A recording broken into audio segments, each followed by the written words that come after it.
wanted to do. This is everything. And it Is he going to be a jazzer now? this Who knows? here to set it off. He's all over the place. He's doing cross country. That's awesome. I mean, technically, saxophone's really the only instrument that flute players can make fun of, so that's why it's All right, very good. Let's go ahead. By all means, make fun.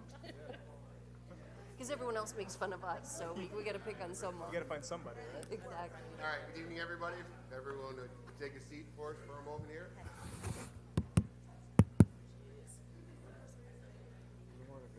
Welcome tonight to our meeting, and before we rise and table for the Pledge of Allegiance, I just want to take a moment of silence after I read something here for today's September 11th, 22nd anniversary. The September 11th terror attacks killed 2,977, injured thousands more, and led to illness that have taken as many nearly lives as those we lost that day. 22 years later, we remember those lost. We pay tribute to the heroism and sacrifices of the 9/11 first responders.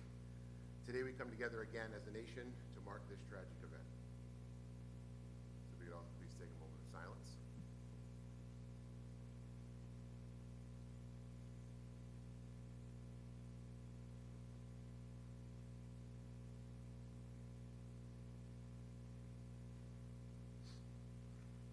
Thank you. If we could rise for the Pledge of Allegiance. I pledge allegiance to the flag of the United States of America and to the republic for which it stands, one nation, under God, indivisible, with liberty and justice for all.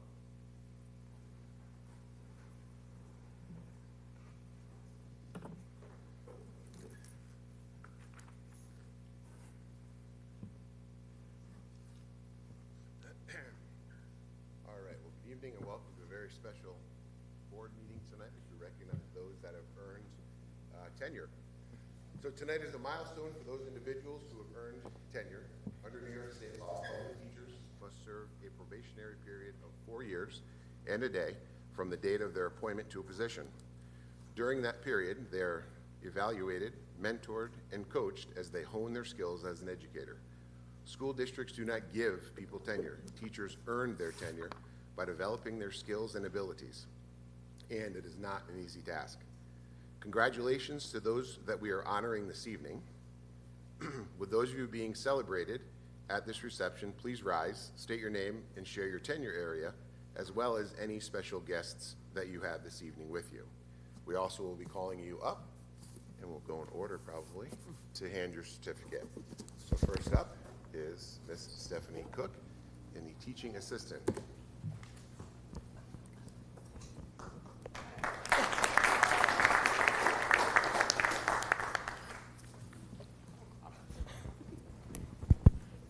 Hello, I am a teaching assistant. I started out at Glen Warden, and now I'm at Lincoln.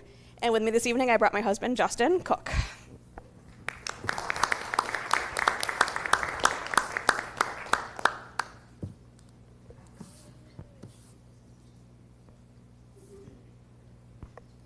Next is Andrea Demento, teacher assistant.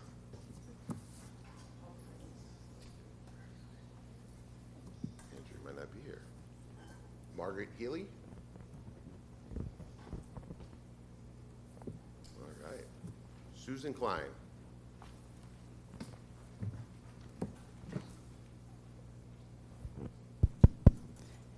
Hello, I work at the middle school. I do world language, French, Spanish, and English as a new language, and I'm very excited about tonight.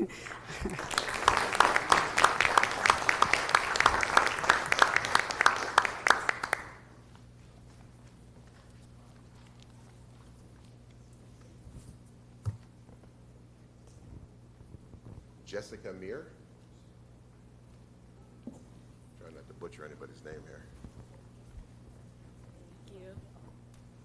Hi, I'm Jess Meir.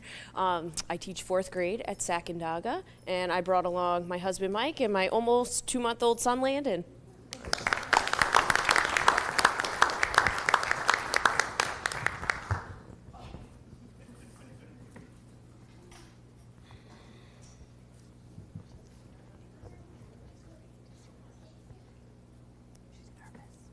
Dawn Montague. Hi, I teach fifth grade at SAC, and I brought with me my husband, Brian.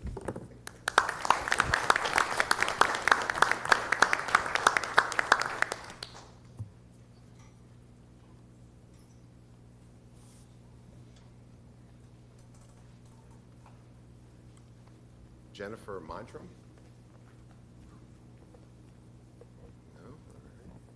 No. Courtney Morris. Hi, I'm Courtney, and I'm a teaching assistant at Scotia-Glenville, and I just brought myself tonight.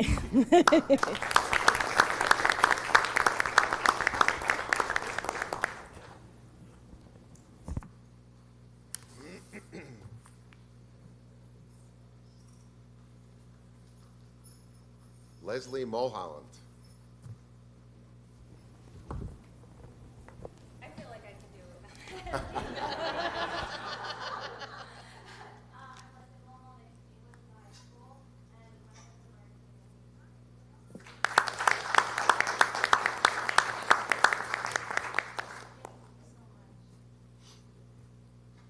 Julie Myers.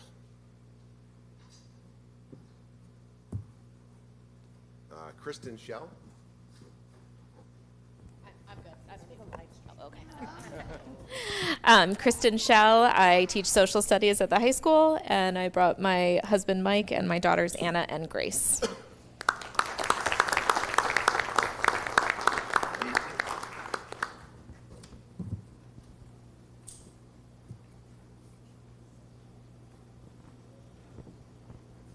Melinda Stone.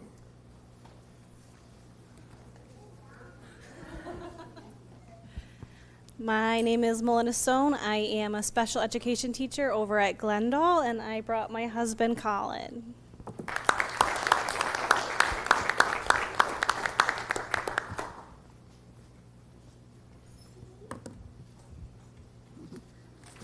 And Holly Zarelli.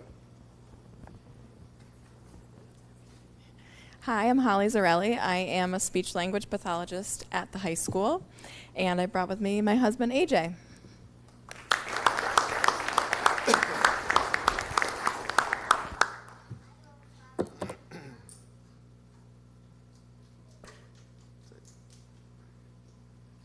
And at this time, if everyone please join me in a round of applause for our tenure recipients.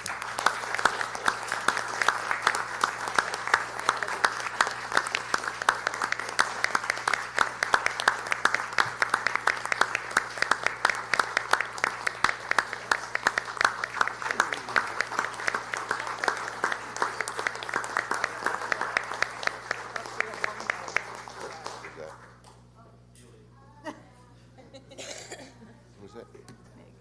Oh, Margaret Healy. Perfect timing. We'll put you on the spot. But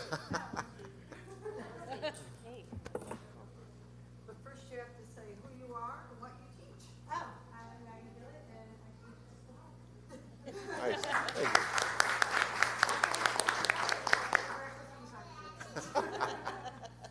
Thank you. Congratulations. Thank you. Absolutely. Thank you. At this time, we'll take a brief break for refreshments in the back and then chat amongst ourselves.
right, if everybody could start to get back to their chairs so we can get to the business portion of our meeting tonight.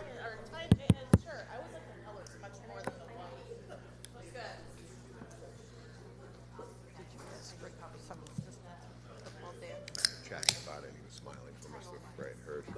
Yeah, but no, I didn't. I will before we're done tonight. So, excuse me. You may have picked up the cook button. Allergies. The cook should go home. I want to, but somebody has something else to say. Oh, okay. Right. I didn't want you feeling like you had to stay. Well, now's your chance. So, all right. So at this time, we will open up the hearing and privilege of the floor. If you wish to address the board, please just state your name, address, and abide by our 5-minute board policy. That is new. I'll make it 1 minute. How's that? My name is Justin Cook. I live at 149 North Toll. I'm here actually in my capacity, not only as my wife's husband, but a member of the Village Board of Trustees and the Board of Trustees liaison to the school district. And I want to take a moment and personally thank Superintendent Schwartz as well as all the members of the board for their hard work in setting up for the approval of agenda item number 8 with regards to the school resource officer. I've had the opportunity of getting to know Officer Ecker as a patrol officer, but also as a town resident. I've seen him actually in action, both with young folks in our community in crisis, but also in the park. And I have to say, he is the perfect officer for this job to complement the work that is being done by Officer Areola with the Glenville Police Department. The Village Board remains committed to continuing to build strong partnerships with the school district, and this is just the beginning of what I know the board and I hope continues to thrive. But also this is important for us as a village because keeping children safe both inside and outside of school is of a paramount priority, not only to the board, to parents, as well as the community, and ensuring that what goes on in school and what goes on outside of school extends into the neighborhoods as well as into the classrooms. And having a school resource officer both from the town of Glenville and the village of Scotia ensures that that community policing method works. And so I thank you again for the consideration of agenda item 8, and I look forward to continuing to work together to support safety in our schools.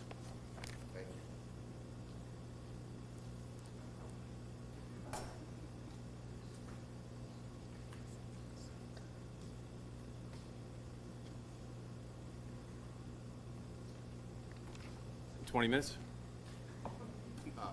5. 20 minutes. Okay, cool. Mike Torelli, 26 Sunnyside Road, Miles, Evelyn, and Juliet's father. I'm here to talk about the issues with the bus transportation. I'm not here to call anybody out. I wrote a little speech. I'm not going to be as articulate as Justin, but I'll do my best. The Scotia-Glenville mission statement states that the Scotia-Glenville Central School District is committed to providing an environment which allows students to realize their full potential and thus prepares them for life in an ever-changing world. I absolutely love that. One paragraph down, it says arrival and homeroom. Students should not arrive prior to 7 a.m. unless permission is granted from the main office. Our buses right now are picking our kids up at 6:25. Last year it was 6:58. This year it's 6:25. If we catch every light and get stuck behind a garbage truck or a CDTA bus, it takes approximately 8 to 10 minutes to get to both the high school and the middle school. Some of our friends, Mark Smith's kids, are taking the bus right now, and they arrive to the school at 6:44, where they either sit on the bus or sit in a homeroom or sit in the cafeteria for 40 minutes until 7:28 when they can be released to their homerooms. Right now, I'm driving my oldest two to school every day, and the amount of traffic that has created is slowing down everything on Scotia-Glenville Road in both directions. Besides all that, any kid who's playing sports is now expected to be up before 6 a.m. so they can shower, eat a good breakfast, and be awake enough to start their day. Go to school for 8 hours, drive up to an hour for a contest, compete, and drive home. The first day of Scotia JV soccer, we had a game in Queensbury. It started at 5:30. If it had ended on time, they would have been back on the bus at 7:30, back to school at 8:30, and walking to their houses at 8:45. After taking a shower, doing their homework, and eating dinner, it puts them to bed roughly at 10 p.m. If he falls asleep immediately, he's barely getting the physician's recommended 8 hours of sleep. I don't want to call anybody out. I'm not here to cause any problems. I just want to paint the day of a student athlete who is 13 and being asked by the district to wake up at 5:45 and sometimes get home 15 hours later. 45 minutes might not seem like a lot, but that's an entire class for the students. Can we please look for a solution to get them to school at a reasonable time?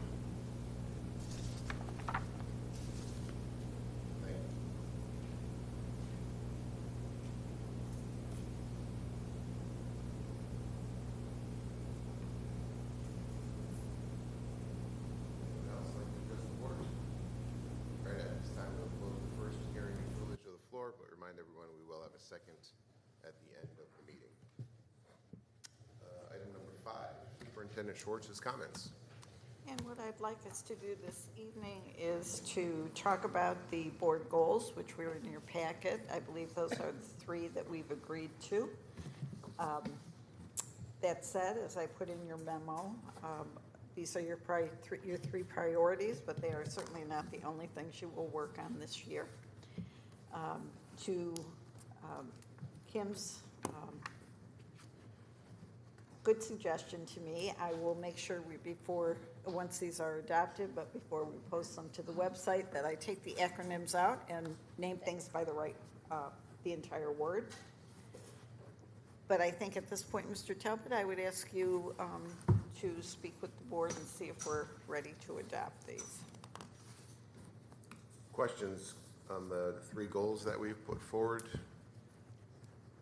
Seems like an eternity ago now. Or comments? Is it, again, I still consider myself kind of new here, so bear with me. They just feel a little long to me. Is the task to, I feel like we're stating the goal and then we're talking about how we're going to execute the goal and listing that as a goal, and it just feels very long.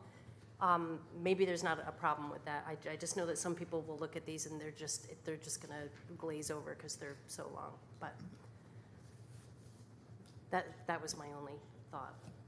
I still think the second one could say 2 members of the Board of Education will work with local government to support these, the efforts of the 2 acronyms spelled out. And then that second part, that whole second sentence, because then you're just getting into a whole discussion of what you're going to do.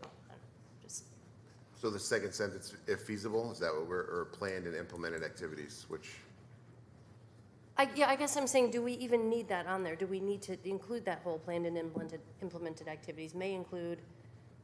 What about if we take and just put the first sentence, which is the actual goal part, in bold letters, and then just have the rest of it there? And then if somebody wants to read on and see what we're going to do, they can read on and see what we want to do. Or if they just want the gist of the goal, it'll be there in bold. Part of me feels like it's set up this way for communication reasons, so that when the general public is looking at this, they understand what we are doing. Because if we leave it a little vague, and I understand the point of just leaving it at one point, but when our community says, well, what does that mean? Obviously, each one of us could have our own take on what that's going to be, but not cover the whole spectrum. So I think that if we leave it there, then that kind of has that communication part that we're really trying to work on. The only thing where it says if feasible, I understand that statement, but I would like to make sure that it does happen. And I know that I've said that before, but make sure that it does get to the high school and the elementary school. I'd like to make sure that that is a goal of ours this year. I agree with everything that Kim just said. I do think that even though we don't necessarily have outlined communication as a goal, we really are trying to work on that. So I think we need to have the detailed information as to what our intent and hope is with respect to the first sentence. I also would like to remove the if feasible and see if we can write it in a better manner, because I think I've been very vocal about the fact that I think it needs to be to the high school and then to the elementary school as well. I do like Pam's idea of bolding that first sentence, if that would make it a little bit clearer. I think that's a good idea. Not to change it all up again, I'm just saying. Once you explain it, I think that makes sense. I'm glad you said that, because now that I'm hearing what you say, that I think makes a lot more sense than what I was saying. We can do these. Okay, so that the second goal that we had come up with, with Pam's idea, we'll make that first sentence bold and then remove if feasible. These activities may be extended to the elementary and high school students. Yeah, that we're not promising that it's going to be done just in case something, Correct. Yep. heavens forbid, happens, but, Well, right, and the goal was to start somewhere before right, we move off. Yeah. trying everything and not accomplishing anything. Exactly, you can't have too many cooks in the kitchen. Correct. And then the only other thing I would Very say is true. if number 3 could start with something like the board will support, because it's a little awkward, it just says Yep. support. Absolutely. And then they all match. Yep. Anything else, Mr. Singh? Okay.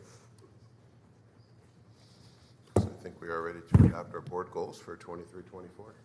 With the recommended changes. Yes. Okay. Thank you, everyone. And then the other piece I just wanted to make you aware of was the final look at our curriculum and instruction topics for 2023-24. So you can see that we've done July's and August. We'll have Sylvia and Julia here to do an introduction overview of Parent Square on the 25th, our second board meeting. And we will have a way for you to respond or have responded to the NISBA resolutions. Okay? Okay, because I'd like to publish those also. Thank you. So just make sure when we're checking our email, the NISBA resolutions sometimes go in the other bucket. They aren't on your main email when we get those, like those other emails Kim was saying. So you got to check that other bucket. Is it possible for us to get them printed out this year so we can make notes? Sure. I don't mind reading it on here, just I know sometimes I like to make notes. As soon as they're available to us, I'll ask Jill and Kathy to prepare a packet for you so that you have them. And then I believe what we've done in the past is create a matrix and recorded when folks are, who's in support and who's not. And then we discuss the ones that you're split on, if you will. But yes, we will do that for you, absolutely. I appreciate it, thank you. Beautiful. Okay, thank you. Anything And else? that does it for me, no, thank you. All right, thank you. On to our reports. Sorry, quick question. Oh, yes, sir. Sorry, on the presentation schedule, Yeah. DEI update, it says TD, I'm guessing that's to be determined, or? Oh, no, that's tangible developments, Oh, Rick and I. You know, I got confused. It's okay. Acronyms.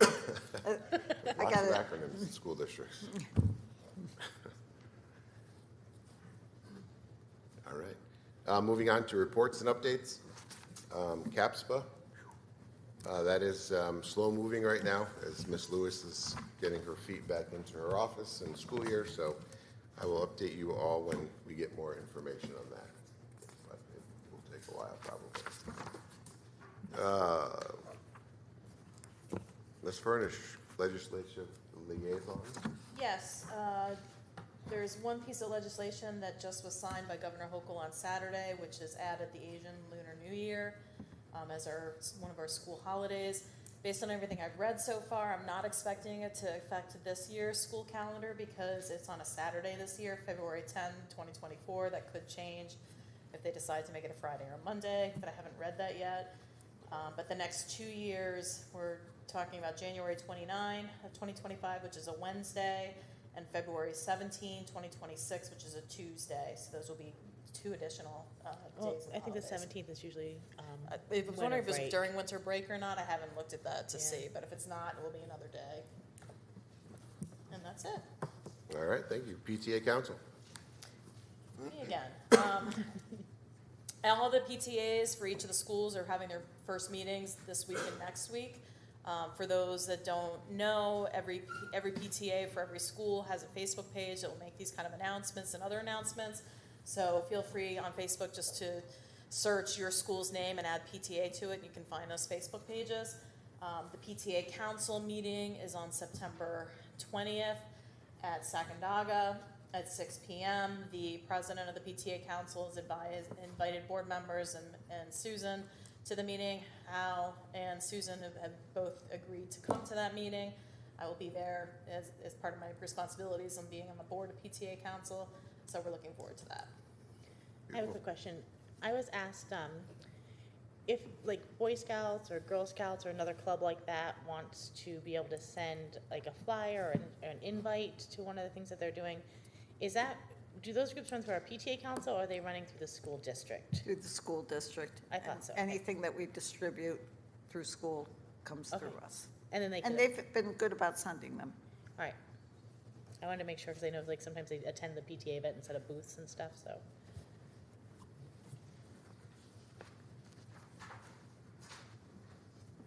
Thank you. Audit committee, we have our first audit meeting October 2nd at 5:15. Yes.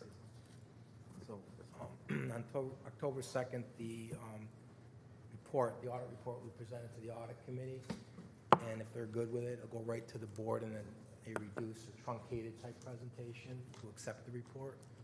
We'll be ready.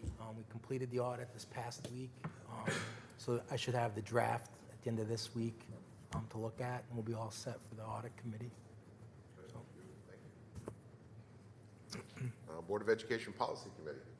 Yes, I need to, excuse me, apologize to everybody. My health has kept us from doing anything during the month of August on policy, but hopefully I will be feeling well enough soon, and Kimmy and I will be able to get together. We've talked and we've kind of planned out what we want to do. It's just a matter of being able to get together and actually get working on it. Yeah, and we're kind of working on a plan B so that we can get those done. So. All right, thank you. No need to apologize, Pam. We're glad you're feeling better. Yes, thank you. Board of Education goals we just adopted, so we'll work on those. And then anything new related to the budget yet, Drew, or not yet? We finished our, as you can see by the agenda, all the hiring. So I'll be meeting with Susan and Rick tomorrow to show them the impact of the hires versus what we budgeted as a preliminary look. Beautiful. All right, moving on. Item number 7, if I can get a motion to accept the Every Student Succeeds Act analysis for 21-22 versus 2021. A motion to accept the ESSA Every Student Succeeds Act analysis 2021-2022 versus 2020 to 2021. Thank you. I'll second. Thank you, Pam. Discussion on that, anyone?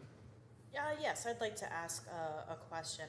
With respect to the spending per student that's outlined in ESSA, could I give an explanation as to how that's come to being? Because I noticed like Scotia-Glenville in the middle school seem to have the least amount of spending per student, while other schools like Lincoln seems to have more. So if we could have an explanation as to why there's those differences.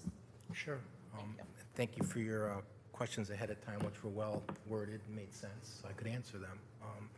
So this report basically is a part of education law now, which is supposed to show a cost accounting by school, how we're spending, so that every child has an equal chance of succeeding. That's what it stands for. And it encompasses some expenses and doesn't encompass others. So I showed that in the memo, that transportation, debt service, certain employee benefits are discounted. They're not all in there. So you're spending $60 million a year, but you're only seeing a fraction of that as per school. So to answer your question, Kimberly, the numbers that you saw in your report have been consistent in the same hierarchy for 3 years. And Lincoln is the highest per spending per student in the district, primarily due to the fact that we have co-teaching there in grades 1 through 4, not in kindergarten. That adds a layer of instructional costs there. Scotia-Glenville, again, Lincoln's a Title I school, so sometimes you have to put other resources, reading and so forth there. But Scotia-Glenville is a title school also, but it has the lower per spending per student. That was addressed, I think, in 22-23, which you don't see here. But again, looking at this for 3 years, Scotia-Glenville has the highest elementary school enrollment, but we had trouble filling certain positions, both non-instructional and instructional. But other resources were reallocated in 22-23, so you should see that number going up when the next report comes out. The middle school had a significant drop in enrollment in 2021. It increased a little bit last year, but the FTEs stayed stable, so that's why that's still low. We basically had a big enrollment drop. So it's complex as far as how to get to it because it's a crosswalk from all what you see all year. But I hope that gives you some idea of what we're doing and how it lays out in these reports. Great, thank you. You're welcome. Anything else? All in favor? Aye. Aye. Anyone opposed or abstain? So moved. Bring a motion for item number 8 to approve the agreement by and between the Village of Scotia and Scotia-Glenville School District for our district resource officer.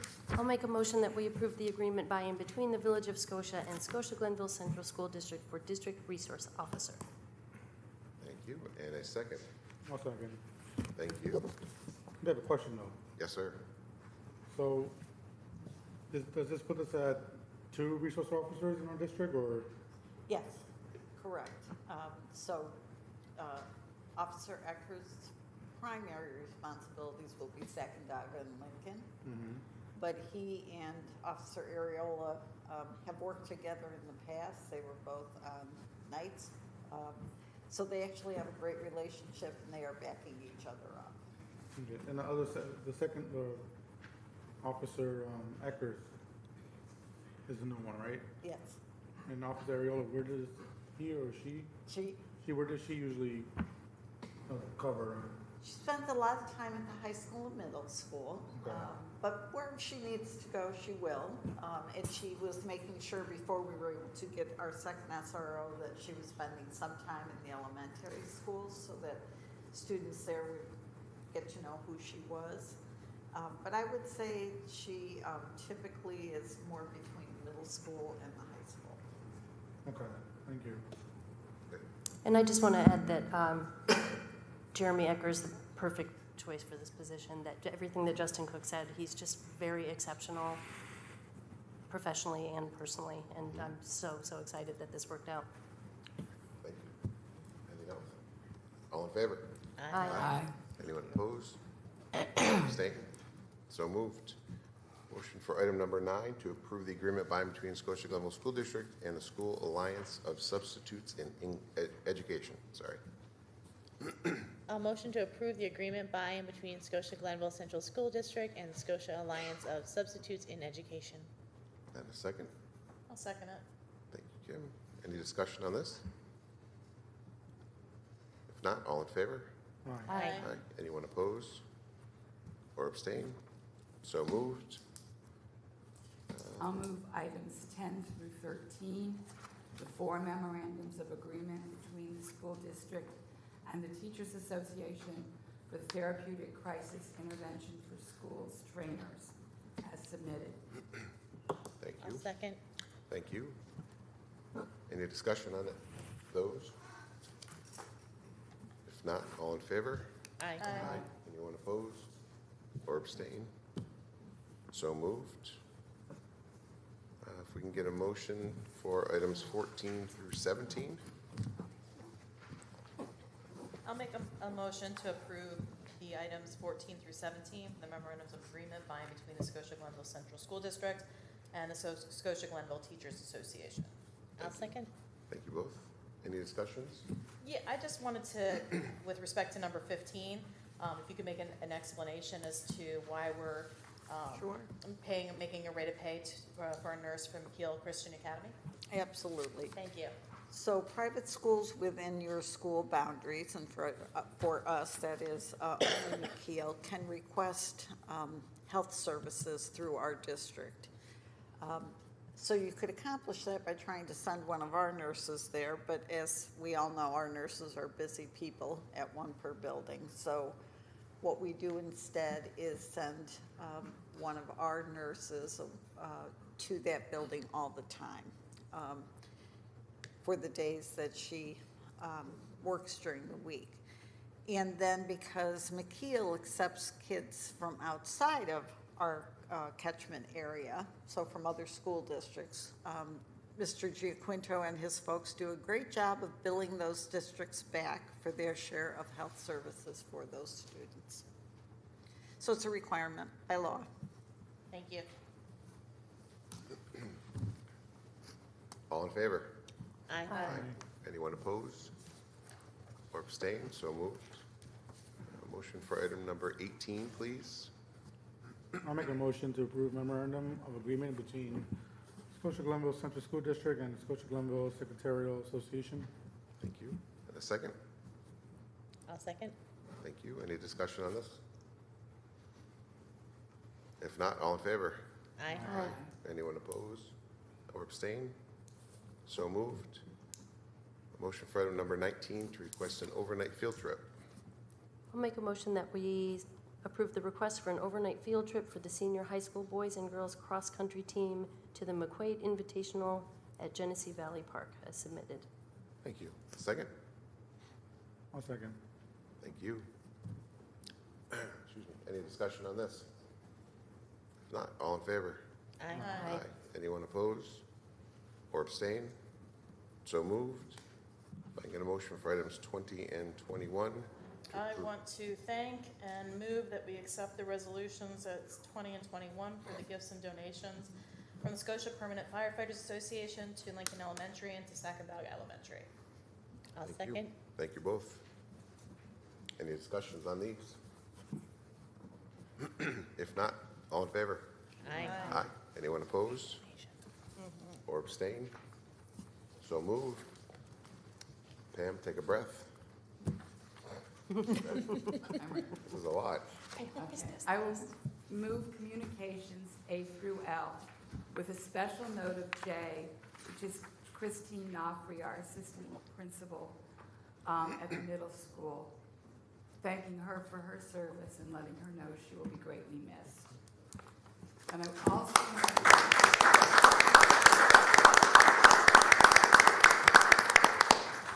I will also move communications 1 through 60 as we now restaff the people that left and rehire our teachers' assistants and teachers' aides. I will move the placement of students with disabilities. I will move the minutes from July 10th and July 24th. And I will move the bid for a pickup truck to DePauli Chevrolet in accordance with the specifications and their lowest bid. I'll second, and thank you for taking that one. Well, that's a lot there. So any discussions on any of those or questions? Well, I'm catching up. Yeah. Yeah. I just, two things I wanted to say. One, to those who have tendered the resignation, thank to all of them, including Ms. Knopfrey, but to everybody, thank you for your service, and we wish you well. And then I just, with respect to the number 23 for staffing, with respect to all of these are the going rates with respect to these type of hirings. Just a little Correct, discussion on because that. both of these ladies are Wilson Reading certified. So there is a structure within Wilson for how you compensate. Thank you. You're welcome. Thank you. If nothing else, all in favor? My question. Oh, yes, sir. Oh, Take it back. the last second. No. The DePauli Chevrolet bid, is that adding to our fleet or the replacing? Replacing, it was in the budget, but we cut it to make the budget, and then I'm going to be able to use the CARES Act money to cover it, so federal money. So it replaces a falling apart vehicle. Okay. Are we like okay now with vehicles? Or are we still gonna replace next year? Or like, Probably next year during budget, you'll see the replacement schedule and probably a need for another plow. okay. Thank you. You're welcome. I'm okay now. All in favor? Aye. Anyone opposed or abstain? So moved. All right, on to our internal claims. Payroll warrants. A8. A11. A13. Check warrants. A4. A6. A7. A10.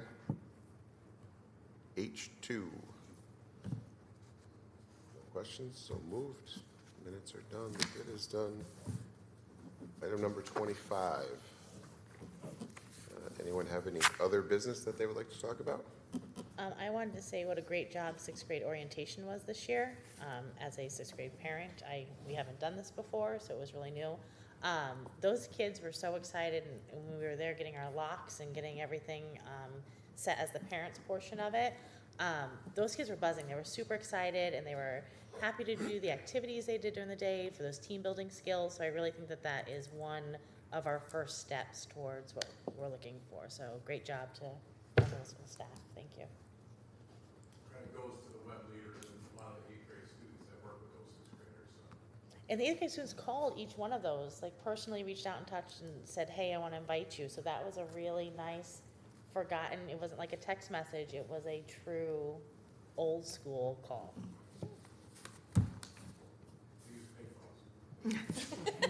That no longer cost a quarter.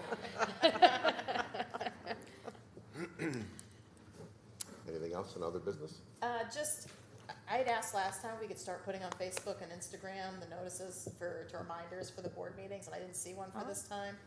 So if we could start up that for the next one, that would be great.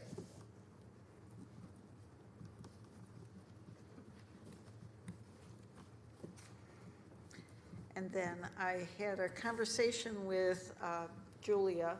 You may have seen her interview with Rick on the website. She's going to do that with each one of you.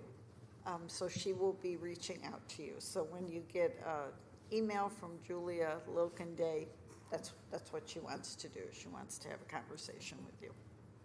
Okay. Great, thank you. Sure. If no other business, I will open up the second hearing and privilege of the floor. So if anyone would like to address the board, please just state your name, address, and 5-minute. I promise not to be 5 minutes. My name is Sarah Hoffman. I am the Scotia-Glenville Teachers Association president, also teacher assistants, aides, and monitors. I teach at the high school special education. I just would be remiss in being the union president and not getting up here tonight to note how much of my union we lost this year. That is quite a list that I have never seen in 22 years of working here. It was really disappointing to watch the resignations come in, to get letters to our personal union email for the reasons why people were leaving. 60 hires this year. We lost 15% of our union, 15%. That's like unbelievable. And I know that there are teacher shortages, and I know that everybody's looking, and we're all kind of in the same situation. But I do want to ask you as a Board of Education to take a minute and reflect back on why so many each year now are leaving Scotia-Glenville. These were outstanding professionals who were really committed to our community and our school, who have chosen employment elsewhere. We're entering negotiations this year with you all in January, and I'm hoping that we'll take some time maybe to have some conversation together, the union and the Board of Education, to talk about maybe what some of our common goals can be in trying to hold on to staff here and build community together with the staff and the people that attend here. On a separate note, aside from being union president, as a special ed teacher, I talked to you guys in June about the after-school home instruction program that you had approved, a policy that was, in my opinion, not sustainable in the athletic department to allow tutoring to students as a choice if they were not meeting academic eligibility. I'm really concerned. I've heard this fall that we will not be employing 2 people at the high school. I don't know what the middle school is doing. At the high school, we will not be employing 2 people each day that home instruction is staffed. I can tell you from the people that did it last year, we won't be doing it again if that's the district's policy and stance, because it's just unsafe. Many of the students come to that tutoring program having fought each other on drugs. We have no idea if they're bringing weapons in. There is not always an administrator in the building. Sometimes it's just you, the home instructor. Sometimes we have a radio to call a custodian if we need help, but the reality is that having 2 of us there is absolutely necessary safety-wise, and it's also an instructionally sound practice.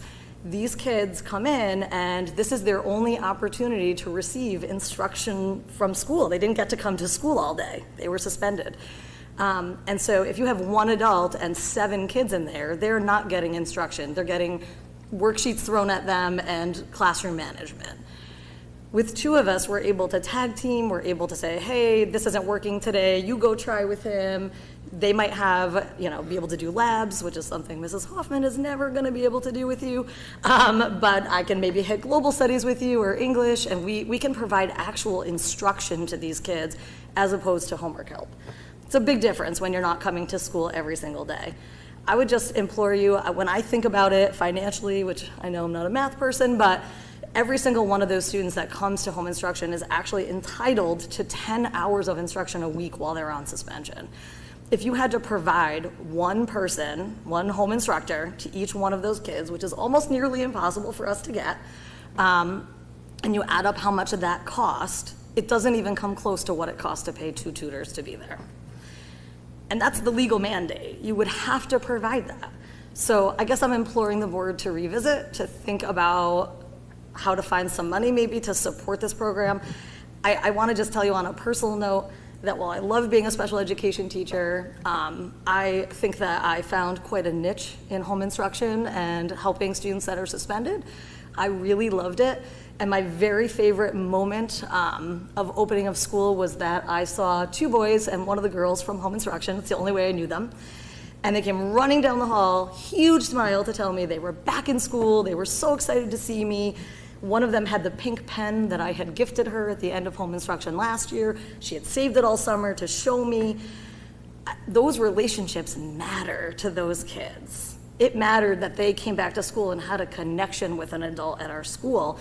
And that didn't happen because there was one adult trying to manage a classroom of kids. It happened because we had time to sit with them and work with them, and they believed in us and we believed in them. So I guess I'm just asking, the program was super successful. I'm asking for you to reconsider the stance of one person there for all of those reasons. So thank you. Thank you.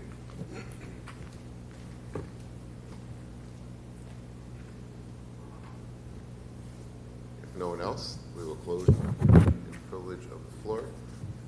I will ask for a motion to adjourn. I'll motion to adjourn.